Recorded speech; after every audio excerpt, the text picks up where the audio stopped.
আসসালামু আলাইকুম। আমি মাহফুজ 360 থেকে আপনাদেরকে স্বাগত জানাই।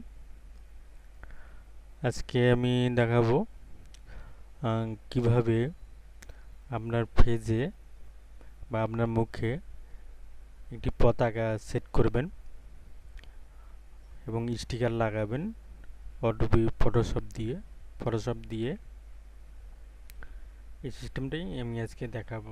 চলুন, আমি এখানে আমার ফটোশপে এখানে একটি ছবি এনেছি।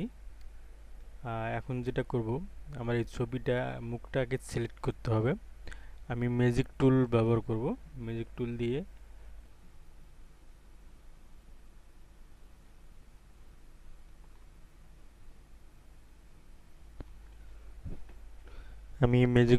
মুখটা সিলেক্ট করে নিলাম। নেওয়ার পরে এটা আমি এখন কপি করব। এটা রাইট বাটন ক্লিক করবেন, এখানে রেখে রাইট বাটন ক্লিক করে লেয়ার ভায়া কপি এখানে ক্লিক করবেন। করার পরে এরকম একটি আপনার মুখটা সিলেক্ট হয়ে যাবে। এখন যেটা করব, এখন আমি এই ফাইলে যাব। এই ফাইলে যা এই প্লেসে যাব। প্লেসে যা এই লোগোটা আমি সেট করব। এই লোগোটা আমি নেব, এই প্লেস দেওয়ার পরে আমি এটাকে একটু ছোট করে নেব আকৃতি, আমার সাইজ মতো করে নেব।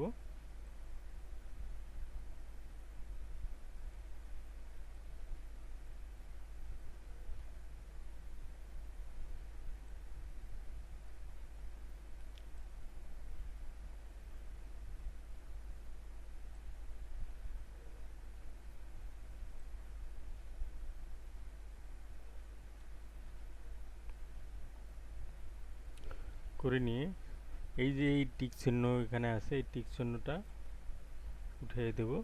দেওয়ার পরে আমি এই আমার যে ফটোটা সিলেক্ট করা আছে সেটাকে আমি রাইট বাটন ক্লিক করব। ক্লিক করার পরে এখানে ক্লিক করব। হওয়ার পরে এখন আমি যেটা করব, এই নর্মাল এখানে যাব। এখানে যেয়ে আমি এই অপশনটা আমি ক্লিক করব। দেখুন হয়ে গেছে। এখন আমি যেটা করব, যেহেতু আমার এখানে একটু জায়গা সমস্যা আছে, এটা আমি ঠিক করে নেব। ঠিক করার জন্য আমাকে যেটা করতে হবে, এই অপশনে যাবে, যা হিস্টোরি ব্রাশ টুল। এই ব্রাশ টুল দিয়ে আমি এই এই ব্রাশ টুল দিয়ে আমি এই জায়গাগুলো সিলেক্ট করে নেব। দেখুন হচ্ছে, এই পাশে একটু জায়গা খালি আছে, এই পাশেও আমি জায়গাটা পূরণ করে দেব।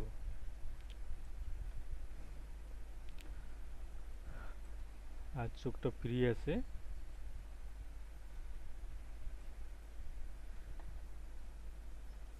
হ্যাঁ বন্ধুরা, দেখছেন আপনি কত সহজেই আমি ব্যানারটি সেট করে দিলাম। এভাবে আপনারা যে কোনো ব্যানার আপনার পেজে সেট করে দিতে পারবেন এই সিস্টেমে। ধন্যবাদ সবাইকে। আমার ভিডিওটি যদি ভালো লেগে থাকে অবশ্যই লাইক শেয়ার কমেন্ট করবেন। ধন্যবাদ।